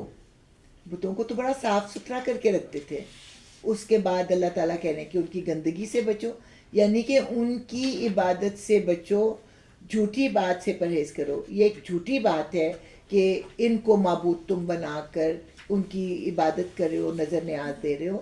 تو جھوٹی بات سے پرہیز کرو، اور جھوٹی بات میں پھر جھوٹی شہادت بھی آ جاتی ہے، اور شرک جو ہے وہ بھی ایک جھوٹی بات ہے. یکسو ہو کر اللہ کے بندے بنو اور اس کے ساتھ کسی کو شریک نہ کرو، اور جو کوئی اللہ کے ساتھ شرک کرے تو گویا وہ آسمان سے گر گیا، یعنی کہ وہ ذلیل و خوار ہو گیا. اب یا تو اسے پرندے اچک لے جائیں گے یا ہوا اس کو ایسی جگہ لے جا کر پھینک دے گی جہاں اس کے چیتڑے اڑ جائیں گے۔ یہ ہے اصل معاملہ، اسے سمجھ لو، اور جو اللہ کے مقرر کردہ شاعر کا احترام کرے تو یہ دلوں کے تقوی سے ہے۔ تمہیں ایک وقت مقرر تک ان ہدی کے جانوروں سے فائدہ اٹھانے کا حق ہے، پھر ان کے قربان کرنے کی جگہ اسی قدیم گھر کے پاس ہے۔ یعنی وہ سمجھتے تھے کہ حج کے بعد قربانی کرنے کے لیے جو جانور لے جائے جا رہے ہیں، نہ ان پر سواری کی جا سکتی ہے، نہ بار برداری کی جا سکتی ہے، نہ ان کا دودھ استعمال کیا جا سکتا ہے، اور نہ کسی طرح ان سے فائدہ اٹھایا جا سکتا ہے۔ تو اللہ تعالیٰ نے کہا کہ جب تک ان کے قربان کرنے کا وقت نہیں آتا تب تک تم ان سے فائدہ اٹھا سکتے ہو، پھر تم انہیں کہاں لے جا کر قربان کرو گے؟ جو جگہ اللہ تعالیٰ نے ان کے لیے مقرر کی ہے۔ آج کل تو وہ منا میں ہے نا، ورنہ پھر یہ شاید مروا کے سامنے ہوا کرتی تھی، میرا خیال ہے مروا کے سامنے ہوا کرتی تھی قربان گاہ جو تھی، پھر اس کو منا میں لے جایا گیا۔ اچھا، ہر امت کے لیے ہم نے قربانی کا ایک قاعدہ مقرر کر دیا ہے تاکہ اس امت کے لوگ ان جانوروں پر اللہ کا نام لیں جو اس نے ان کو بخشے ہیں۔ ان مختلف طریقوں کے اندر مقصد ایک ہی ہے، بس تمہارا خدا ایک ہی خدا ہے اور اسی کے تم مطیع فرمان بنو، اور اے نبی صلی اللہ علیہ وآلہ وسلم بشارت دے دو عاجزانہ روش اختیار کرنے والوں کو، کرٹسی کا رویہ اختیار کرنے والوں کو، جن کا حال یہ ہے کہ اللہ کا ذکر سنتے ہیں تو ان کے دل کانپ اٹھتے ہیں، جو مصیبت بھی ان پر آتی ہے اس پر صبر کرتے ہیں، نماز قائم کرتے ہیں، اور جو کچھ رزق ہم نے ان کو دیا ہے اس میں سے خرچ کرتے ہیں، اور قربانی کے اونٹوں کو ہم نے تمہارے لیے شاعر اللہ میں شامل کیا ہے، تمہارے لیے ان میں بھلائی ہے، بس انہیں کھڑا کر کے ان پر اللہ کا نام لو، اور جب قربانی کے بعد ان کی پیٹھیں زمین پر ٹک جائیں تو ان میں سے خود بھی کھاؤ اور ان کو بھی کھلاؤ جو قناعت کیے بیٹھے ہیں، یعنی کہ جو مانگتے نہیں، اور ان کو بھی جو اپنی حاجت پیش کرے، یعنی کہ جو مانگ لیں۔ ان جانوروں کو ہم نے اس طرح تمہارے لیے مسخر کیا ہے تاکہ تم شکریہ ادا کرو۔ کتنا طاقتور ہوتا ہے نا اونٹ، لیکن کیسے وہ انسان کے اشارے پر اٹھتا ہے اور بیٹھتا ہے اور چلتا ہے اور بھاگتا ہے۔ تو یہی ہے اتنے بڑے بڑے جانداروں کا انسان کے لیے مسخر کیا جانا۔ اور پھر اونٹ کی قربانی کا طریقہ کیا ہے؟ گائے کی طرح اس کو لٹا کے ذبح نہیں کرتے، بلکہ کھڑے کھڑے کی شہرت پہ برچھا مارتے ہیں، جب اس کا خون بہتا ہے کمزوری کے ساتھ، وہ جب وہ گرتا ہے تب پھر اس کو ذبح کرتے ہیں، اور پھر جب اس کی ساری جان روح نکل جاتی ہے پھر اس کو اس کا گوشت بناتے ہیں۔ اب یہاں پہ اللہ تعالیٰ کیا کہتے ہیں؟ نہ ان کے گوشت اللہ کو پہنچتے ہیں نہ خون، مگر اسے تمہارا تقوی پہنچتا ہے، تمہارے دل کی محبت پہنچتی ہے جس کی وجہ سے تم نے ان کو اللہ تعالیٰ کی خاطر ذبح کیا۔ اس نے ان کو تمہارے لیے اس طرح مسخر کیا ہے تاکہ اس کی بخشی ہوئی ہدایت پر تم اس کی تکبیر کرو، اللہ تعالیٰ کی بڑائی بیان کرو، اور اے نبی صلی اللہ علیہ وآلہ وسلم بشارت دے دے نیکوکار لوگوں کو۔ یقیناً اللہ مدافعت کرتا ہے ان لوگوں کی جو ایمان لائے ہیں۔ ایمان لانے والوں کو جو تکلیفیں پہنچائی جاتی ہیں تو ان کی مدافعت کون کرتا ہے؟ اللہ تعالیٰ کرتا ہے۔ کسی خائن کافر نعمت، یقیناً اللہ کسی خائن کافر نعمت کو پسند نہیں کرتا۔ اچھا جی، پہلے اس کو میں ایک بات سے بیان کرتی ہوں کہ ایک دفعہ حضور صلی اللہ علیہ وسلم حضرت ابو بکر کے ساتھ جا رہے تھے کہ ایک شخص آیا اور حضرت ابو بکر کو برا بھلا کہنے لگا، اور وہ خاموش رہے، اور حضور صلی اللہ علیہ وسلم جو تھے اس کی باتیں سن کر مسکراتے رہے۔ اب کچھ دیر گزر گئی تو حضرت ابو بکر نے جواب دیا۔ جس وقت حضرت ابو بکر نے اس شخص کو جواب دیا تو حضور صلی اللہ علیہ وسلم وہاں سے چل پڑے، تو حضرت ابوبکر بڑے پریشان ہوئے اور آ کے کہنے لگے کہ جب تک وہ مجھے برا بھلا کہہ رہا تھا تو آپ مسکرا رہے تھے، جہاں میں نے کچھ کہا تو آپ جو ہے وہ ناراض ہو کے چلے گئے۔ تو آپ نے جواب دیا کہ جب تک تم خاموش تھے اور وہ بندہ تمہیں برا بھلا کہہ رہا تھا تو ایک فرشتہ اس کو جواب دے رہا تھا، جوں ہی تم نے منہ کھولا تو وہاں شیطان آ گیا، تو جہاں شیطان آ جاتا ہے میں وہاں پہ نہیں رکتا۔ تو اس کا مطلب یہ کہ خاموشی اختیار کیے رکھو تو اللہ تعالیٰ جو تمہارا دل چاہ رہا ہے جواب دینے کو، اللہ تعالیٰ فرشتے کے ذریعے اس کو جواب پہنچاتے ہیں۔ اور ویسے بھی جب آپ سوال جواب شروع کر دو تو لڑائی جو ہے وہ بڑھ جاتی ہے۔ تو یقیناً اللہ مدافعت کرتا ہے ان لوگوں کی طرف سے جو ایمان لائے ہیں، یقیناً اللہ کسی خائن کافر نعمت کو پسند نہیں کرتا۔ اجازت دے دی گئی ان لوگوں کو جن کے خلاف جنگ کی جا رہی ہے کیونکہ وہ مظلوم ہیں، اور اللہ یقیناً ان کی مدد پر قادر ہے۔ یہ پہلا حکم ہے جہاد کا۔ مکہ میں مسلمانوں کو صرف ہاتھ روکنے کی تاکید تھی، ریئیکٹ کرنے کی تاکید نہیں تھی، لیکن یہاں پہ اب جب وہ مکہ سے نکل گئے ہیں نا، جیسا کہ میں نے بتایا کہ اس میں یہ سفر میں بھی نازل ہوئی اور حضر میں بھی۔ حضر پھر مکہ نہیں ہے، حضر جو ہے وہ پھر مدینہ ہے۔ تو جب مسلمان مدینہ میں پہنچ گئے تو تب ان کو اجازت دی گئی کہ تم پر جو ظلم ہوتا ہے اس کا بدلہ لینے کے لیے تم جنگ کر سکتے ہو، اور اللہ یقیناً ان کی مدد پر قادر ہے، یعنی کہ اگرچہ تم کمزور ہو اب اللہ تمہاری مدد کرے گا۔ یہ وہ لوگ ہیں جو اپنے گھروں سے ناحق نکال دیے گئے صرف اس قصور پر کہ وہ کہتے تھے ہمارا رب اللہ ہے۔ اگر اللہ لوگوں کو ایک دوسرے کے ذریعے دفع نہ کرتا رہے تو خانقاہیں اور گرجا اور معبد اور مسجدیں جن میں اللہ کا کثرت سے نام لیا جاتا ہے سب مسمار کر ڈالی جائیں۔ خانقاہیں وہ جگہیں جہاں پہ راہب عبادت کرتے ہیں، اور گرجا تو وہی ہیں جہاں پہ شہروں والے عبادت کرتے ہیں۔ معبد جو ہے نا جس کو کہتے ہیں صلوات، وہ ہیں یہودیوں کی عبادت گاہیں، اور اس کے بعد مسجدیں وہ مسلمانوں کی عبادت گاہیں۔ کہ اگر اللہ برے لوگوں کو ہلاک نہ کرتا رہتا تو عبادت کی تمام جگہیں جو ہیں وہ گرا دی جاتی۔ اللہ ضرور ان لوگوں کی مدد کرے گا جو اس کی مدد کریں گے۔ تو اللہ کی مدد کیا ہے؟ اس کے دین کو پھیلانے کی کوشش کرنا اور اس کی خاطر جہاد کرنا۔ تو اللہ تعالیٰ ضرور ایسے دو لوگوں کی مدد کرے گا جو اس کی مدد کریں گے۔ اللہ بڑا طاقتور اور زبردست ہے۔ یہ وہ لوگ ہیں جنہیں اگر ہم زمین میں اقتدار بخشیں، یعنی جو اللہ پر ایمان لائے اور انہوں نے اپنے عمل سے ظاہر کر دیا کہ وہ اپنے ایمان پر ثابت قدم ہیں، تو ایسے لوگوں کو اگر اقتدار بخشا جائے گا تو وہ کیا کریں گے؟ نماز قائم کریں گے، زکوٰۃ دیں گے، معروف کا یعنی بھلائی کا حکم دیں گے، اور منکر یعنی برائی سے منع کریں گے، اور تمام معاملات کا انجام کار اللہ کے ہاتھ میں ہے۔ اے نبی صلی اللہ علیہ وآلہ وسلم، اگر وہ تمہیں جھٹلاتے ہیں تو ان سے پہلے قوم نوح اور عاد اور سمود اور قوم ابراہیم اور قوم لوط اور اہل مدین بھی جھٹلا چکے ہیں، اور موسیٰ بھی جھٹلائے جا چکے ہیں۔ ان سب منکرین حق کو میں نے پہلے مہلت دی پھر پکڑ لیا، اب دیکھ لو کہ میری سزا کیسی تھی۔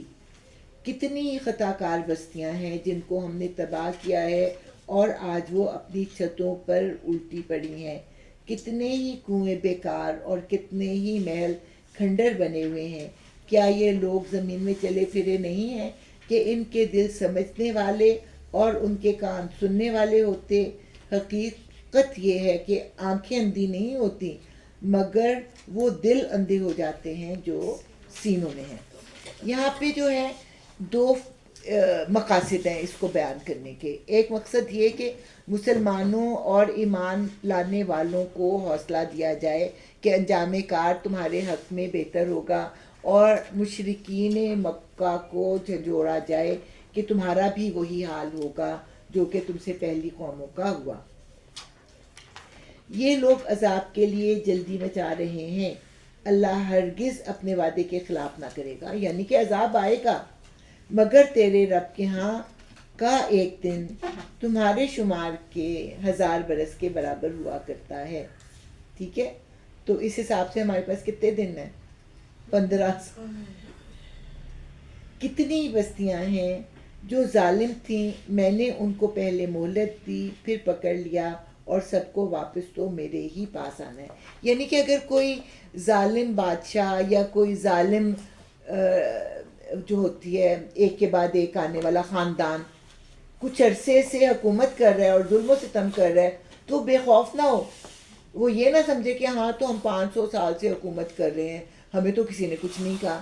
کیونکہ اللہ کا دن اور تمہارا وقت جو ہے وہ مختلف ہے. اللہ کے نزدیک وہ چند گھڑیاں ہیں، اور جس وقت اللہ نے پکڑا نا تو پھر تمہیں کوئی بچانے والا نہ ہوگا. اچھا، اور سب کو واپس تو میرے ہی پاس آنا ہے. اے محمد صلی اللہ علیہ وآلہ وسلم کہہ دو کہ لوگو، میں تو تمہارے لیے صرف وہ شخص ہوں جو برا وقت آنے سے پہلے صاف صاف خبردار کر دینے والا ہو. پھر جو ایمان لائیں گے اور نیک عمل کریں گے ان کے لیے مغفرت ہے اور عزت کی روزی، اور جو ہماری آیات کو نیچا دکھانے کی کوشش کریں گے وہ دوزخ کے یار ہیں. اچھا جی، یہ پھر مشکلات القرآن جو ہے نا وہ آ گئی ہیں، لیکن اس کا بھی جو مجھے آسان سمجھ آیا وہ میں آپ کو بتاتی ہوں. اے محمد، تم سے پہلے ہم نے نہ کوئی رسول ایسا بھیجا ہے نہ نبی جس کے ساتھ یہ معاملہ پیش نہ آیا ہو کہ اس نے تمنا کی، شیطان اس کی تمنا میں خلل انداز ہو گیا. اس طرح جو کچھ بھی شیطان خلل اندازیاں کرتا ہے اللہ ان کو مٹا دیتا ہے اور اپنی آیات کو پختہ کر دیتا ہے. اللہ علیم ہے اور حکیم. کسی نبی کو کوئی مشن دیا گیا، اب اس نبی اور رسول کی کیا خواہش ہے، کیا تمنا اور کیا آرزو ہے کہ وہ جو ہے پھیلے اور سب لوگ جو ہیں اس کو قبول کریں. لیکن شیطان آ کے اس میں خلل اندازی کرتا ہے. یہ دو طریقے سے خلل اندازی کرتا ہے. ایک تو وہ رسول کے دل میں وسوسے ڈالتا ہے اور وہ اعلیٰ سے نیچے والے مقام پر آ جاتے ہیں کہ اس مشن کو پھیلائیں. کیسے؟ قریش مکہ کہتے تھے کہ آپ ان کو غلاموں کو اور فقیروں کو اٹھائیں تو ہم آپ کی محفل میں آئیں گے. اب رسول کی خواہش کیا ہے؟ اس کی خواہش تو یہ نہ کہ رسول کے اسلام پھیلے، اور یہ امیر لوگ اگر اسلام قبول کریں گے تو ان کے ساتھ اور بہت سارے لوگ جو ہیں وہ ایمان لے آئیں گے. تو وہ اپنے اوپر کے لیول سے ذرا سا ایک سٹیپ نیچے آ گیا. اور اسی طرح وہ کہتے تھے معجزہ لائیں معجزہ لائیں. اللہ تو معجزہ نہیں لا رہا، لیکن رسول کے دل میں خواہش پیدا ہو رہی ہے کہ معجزہ آ جائے. یہ ہے رسول یا نبی کے دل میں وسوسہ ڈالنا کہ معجزہ کیوں نہیں دے رہا اللہ تعالیٰ. دل میں آ گیا نا ایک خیال، یا چلو اگر میں اس کو اٹھا دوں اور یہ ایمان لے آئے تو اس کے تو اتنے گھر والے ہیں، اس کے تو اتنے غلام ہیں، اس کا تو اتنا حلقہ ہے باب ہے، وہ سارے کے سارے جو ہیں وہ مسلمان ہو جائیں گے. تو یہ وسوسہ کہاں سے آیا؟ شیطان نے یہ وسوسہ اس کے دل میں ڈالا، رسول کے دل میں بھی. پھر شیطان کا دوسرا جو وار ہے وہ کیا ہوتا ہے؟ رسول نے بے شک اپنے اس وسوسے پر قابو پا لیا اور اس پہ عمل نہیں کیا. اب شیطان جو ہے دوسرے لوگوں کے دلوں میں وسوسے ڈال رہا ہے. تمہارے پاس کہاں سے اس بات کا ثبوت ہے کہ یہ سچا رسول ہے؟ اس نے خود تو نہیں گھڑ لیا ہے، یہ پاگل تو نہیں ہو گیا، اس کے اوپر جن تو نہیں آ گیا. تو سننے والوں کے دل میں وسوسے ڈالتا ہے اور وہ اس بات کو تسلیم نہیں کرتے. ٹھیک ہے، اور اس کے بعد کیا ہوتا ہے؟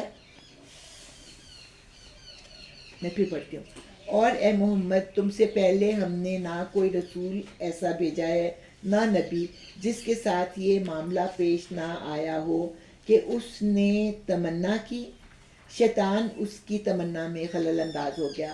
یعنی نبی کی ذات پہ بھی اثر انداز ہوا اور سننے والوں کے ذہنوں پر بھی اس کا اثر ہوا. اس طرح جو کچھ بھی شیطان خلل اندازیاں کرتا ہے اللہ ان کو مٹا دیتا ہے اور اپنی آیات کو پختہ کر دیتا ہے. اللہ علیم ہے اور حکیم. وہ اس لیے ایسا کرتا ہے، ایسا ہونے دیتا ہے تاکہ شیطان کی ڈالی ہوئی خرابی کو فتنہ بنا دے ان لوگوں کے لیے جن کے دلوں کو نفاق کا روگ لگا ہوا ہے اور جن کے دل کھوٹے ہیں. حقیقت یہ ہے کہ یہ ظالم لوگ عناد میں بہت دور نکل گئے ہیں اور علم سے بہرہ مند لوگ جان لیں کہ یہ حق ہے تیرے رب کی طرف سے اور وہ اس پر ایمان لے آئیں اور ان کے دل اس کے آگے جھک جائیں. یقیناً اللہ ایمان لانے والوں کو ہمیشہ سیدھا راستہ دکھا دیتا ہے. ٹھیک ہے، تو اسی طرح جو منافق ہوتے ہیں وہ شیطانی وسوسوں میں آ جاتے ہیں اور وہ جو ہیں رسول کے اوپر بھی بدگمانی کا شکار ہو جاتے ہیں اور اپنے دلوں میں بھی ان کے ارادے کمزور ہو جاتے ہیں. لیکن جو واقعی خلوص والے لوگ ہوتے ہیں وہ ایسی باتوں پر توجہ نہیں دیتے اور پھر وہ ان کے دل جو ہے اللہ کے آگے جھک جاتے ہیں اور اللہ ایمان لانے والوں کو سیدھا راستہ دکھا دیتا ہے.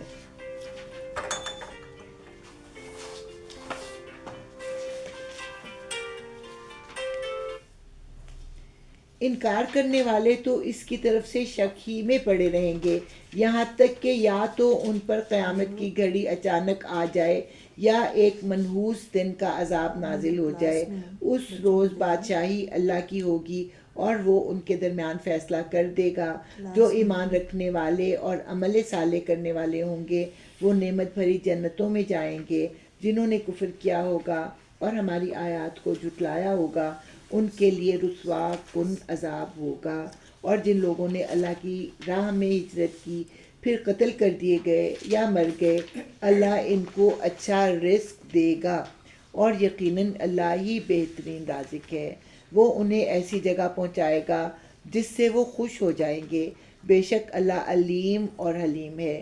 یہ تو ہے ان کا حال، اور جو کوئی بدلہ لے ویسا ہی جیسا کہ اس کے ساتھ کیا گیا اور پھر اس پر زیادتی بھی کی گئی ہو تو اللہ اس کی مدد ضرور کرے گا. اللہ معاف کرنے والا اور درگزر کرنے والا ہے. اس میں جو نا 3 باتیں بتائی گئی ہیں. کسی نے کسی پہ زیادتی کی، مسلمان نے اس کا بدلہ لے لیا، اس کے بعد پھر اس کے اوپر اتنی زیادہ زیادتی کی گئی جس کا بدلہ وہ خود نہیں لے سکتا تو پھر اللہ تعالیٰ اس کا بدلہ لے لے گا. اللہ معاف کرنے والا اور درگزر کرنے والا ہے. یہ اس لیے کہ رات سے دن اور دن سے رات نکالنے والا اللہ ہی ہے اور وہ سمیع و بصیر ہے. یہ اس لیے کہ اللہ ہی حق ہے اور وہ سب باطل ہیں جنہیں اللہ کو چھوڑ کر یہ لوگ پکارتے ہیں اور اللہ ہی بالادست اور بزرگ ہے. کیا تم دیکھتے نہیں ہو اللہ آسمان سے پانی برساتا ہے اور اس کی بدولت زمین سرسبز ہو جاتی ہے. حقیقت یہ ہے کہ وہ لطیف و خبیر ہے. اسی کا ہے جو کچھ آسمانوں میں ہے اور جو کچھ زمین میں ہے. بے شک وہی غنی و حمید ہے. کیا تم دیکھتے نہیں ہو کہ اس نے وہ سب کچھ تمہارے لیے مسخر کر رکھا ہے جو زمین میں ہے، اور اسی نے کشتی کو ایک قاعدے کا پابند بنایا ہے کہ وہ اس کے حکم سے سمندر میں چلتی ہے، اور وہی آسمان کو اس طرح تھامے ہوئے ہے کہ اس کے اذن کے بغیر وہ زمین پر نہیں گر سکتا. واقعہ یہ ہے کہ اللہ لوگوں کے حق میں بڑا شفیق اور رحیم ہے. وہی ہے جس نے تمہیں زندگی بخشی، وہی تم کو موت دیتا ہے اور وہی پھر تم کو زندہ کرے گا. سچ یہ ہے کہ انسان بڑا ہی منکر حق ہے. ہر امت کے لیے ہم نے ایک طریق عبادت مقرر کیا ہے جس کی وہ پیروی کرتی ہے. بس اے محمد صلی اللہ علیہ وآلہ وسلم وہ اس معاملے میں تم سے جھگڑا نہ کریں. تم اپنے رب کی طرف سے دعوت دو اور یقیناً تم سیدھے راستے پر ہو، اور اگر وہ تم سے جھگڑیں تو کہہ دو کہ جو کچھ تم کر رہے ہو اللہ کو خوب معلوم ہے. اللہ قیامت کے روز تمہارے درمیان ان سب باتوں کا فیصلہ کر دے گا جن میں تم اختلاف کرتے رہے ہو. کیا تم نہیں جانتے کہ آسمان و زمین کی ہر چیز اللہ کے علم میں ہے؟ سب کچھ ایک کتاب میں درج ہے اور اللہ کے لیے کچھ بھی مشکل نہیں ہے. یہ لوگ اللہ کو چھوڑ کر ان کی عبادت کر رہے ہیں جن کے لیے نہ تو اس نے کوئی سند نازل کی ہے اور نہ یہ خود ان کے بارے میں کوئی علم رکھتے ہیں. ان ظالموں کے لیے کوئی مددگار نہیں ہے. اور جب ان کو ہماری صاف صاف آیات سنائی جاتی ہیں تو تم دیکھتے ہو کہ منکرین حق کے چہرے بگڑنے لگتے ہیں اور ایسا محسوس ہوتا ہے کہ وہ ان لوگوں پر ٹوٹ پڑیں گے جو انہیں ہماری آیات سناتے ہیں. ان سے کہو میں بتاؤں تمہیں کہ اس سے بدتر چیز کیا ہے؟ آگ. اللہ نے اسی کا وعدہ ان لوگوں کے حق میں کر رکھا ہے جو قبول حق سے انکار کرے اور وہ بہت ہی برا ٹھکانہ ہے. لوگوں ایک مثال دی جاتی ہے، غور سے سنو. جن معبودوں کو تم خدا کو چھوڑ کر پکارتے ہو وہ سب مل کر ایک مکھی بھی پیدا کرنا چاہیں تو نہیں کر سکتے، بلکہ اگر مکھی ان سے کوئی چیز چھین لے جائے تو وہ اسے چھڑا بھی نہیں سکتے. مثلاً آپ نے جو ہے نظر کی پلیٹ رکھی، حلوہ رکھا، مکھی آ کے بیٹھی، جب آ کے بیٹھی اس نے ڈنگ مارا اور حلوہ لے لیا. آپ زیادہ سے زیادہ یہ کر سکتے ہیں کہ اس کو اڑا دیں. اس نے جو حلوہ آپ کا چرایا اس کو واپس لے سکتے ہیں؟ کوئی بھی نہیں لے سکتا. مدد چاہنے والے بھی کمزور، یعنی کہ اس بت کے سے مدد چاہنے والے بھی کمزور ہیں کہ وہ خود بھی مکھی سے وہ اپنا حلوہ واپس نہیں لے سکتے، اور جس سے مدد چاہی جا رہی ہے یعنی کہ وہ بت، وہ بھی کمزور. ان لوگوں نے اللہ کی قدر ہی نہیں پہچانی جیسا کہ اس کی قدر پہچاننے کا حق تھا. واقعہ یہ ہے کہ قوت اور عزت والا تو اللہ ہی ہے. وہ پہلے سپارے میں نا کہ اللہ تعالیٰ اس بات سے نہیں شرماتا کہ مچھر اور مکھی کا ذکر نہیں آتا، مچھر یا اس سے کمتر کسی چیز کی مثال بیان کرے. تو اصل میں مچھر کی مثال تو اور جگہ کہیں نہیں آئی، یہ مثال تھی. جب یہ مثال پیش کی گئی تو کفار مکہ نے کہا یہ کیسا اللہ ہے جو مچھروں کی بات کرتا ہے. تو اس وقت پھر اللہ تعالیٰ نے مکھی کی بات نہیں کی، مکھی کی بات کو مچھر کی بات کر کے تو بیان کیا. تو یہاں سے وہ اعتراض اٹھا کہ وہ کیسا اللہ ہے جو مکھیوں کی اور مچھروں کی باتیں کرتا ہے. تو اللہ تعالیٰ نے مچھر کی بات کہہ کے اس بات کو بیان کیا.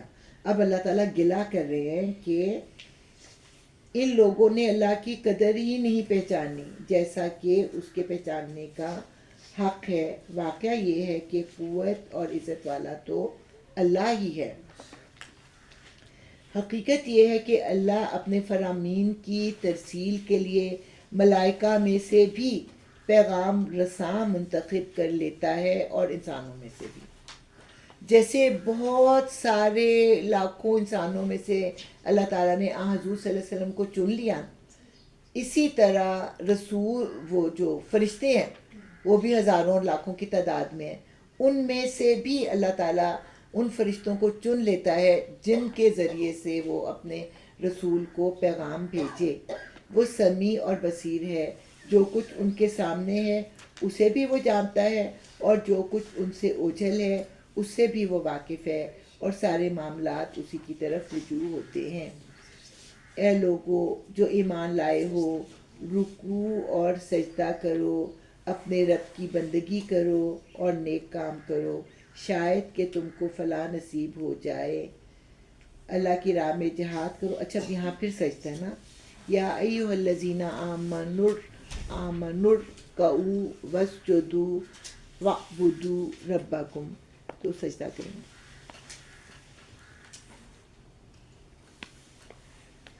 اپنے رب کی بندگی کرو اور نیک کام کرو، شاید کہ تم کو فلاح نصیب ہو. اللہ کی راہ میں جہاد کرو جیسا کہ جہاد کرنے کا حق ہے. جہاد سے مراد ہر وقت جنگ نہیں ہوتا. جہاد کا مطلب ہوتا ہے انتہائی جد و جہد. اور انتہائی جد و جہد کس لیے کرنی ہے؟ تاکہ اللہ کا دین پھیلے. تو اس میں اللہ کے دین کو پھیلانے کے لیے تعلیم دینا، تبلیغ کرنا وہ بھی آتا ہے. اور جب آپ تعلیم و تبلیغ کا کام شروع کرتے ہیں، آپ کی مخالفتیں ہوتی ہیں، تو پھر ایک سٹیج آ جاتی ہے جب کہ آپ کے خلاف جنگ شروع ہو جاتی ہے. اس جنگ کو بھی فیس کرنا وہ مسلمانوں کا حق ہے کہ اللہ کی راہ میں جہاد کرو. ختم ہو گئی. جیسا کہ جہاد کرنے کا حق ہے تمہیں. اچھا اس نے تمہیں اپنے کام کے لیے چن لیا ہے. کتنا بڑا اعزاز ہے کہ تمہیں آنر بخشا ہے اے امت محمد. تمہیں اپنے کام کے لیے چن لیا ہے اور دین میں تم پر تنگی نہیں رکھی. ہمارے دین میں اتنی آسانیاں ہیں. وضو نہیں کر سکتے تیمم کر لو. بیمار ہو روزے نہیں رکھ سکتے بعد میں گنتی پوری کر لو. یہ کام نہیں کر سکتے تو یہ کر لو. اتنی آسانی ہے کہ یہ ناممکن ہے کہ ہم کہ اتنا مشکل دین اس پہ کون عمل کرے. قائم ہو جاؤ اپنے باپ ابراہیم کی ملت پر. تو اب ہمارا دین کیا ہے؟ دین ابراہیمی. اللہ نے پہلے بھی تمہارا نام مسلم رکھا تھا اور اس قرآن میں بھی تمہارا یہی نام ہے تاکہ رسول تم پر گواہ ہو اور تم لوگوں پر گواہ. اب یہ 5ویں دفعہ یہ بات آ رہی ہے کہ رسول تم پر گواہ ہو اور تم لوگوں پر گواہ. بس نماز قائم کرو، زکوٰۃ دو اور اللہ سے وابستہ ہو جاؤ. یعنی اللہ کو کبھی نہ بھولو. وہ ہے تمہارا مولا، بہت ہی اچھا ہے وہ مولا اور بہت ہی اچھا ہے وہ مددگار. ہوا مولا کم فنعم المولا و نعم النصیر.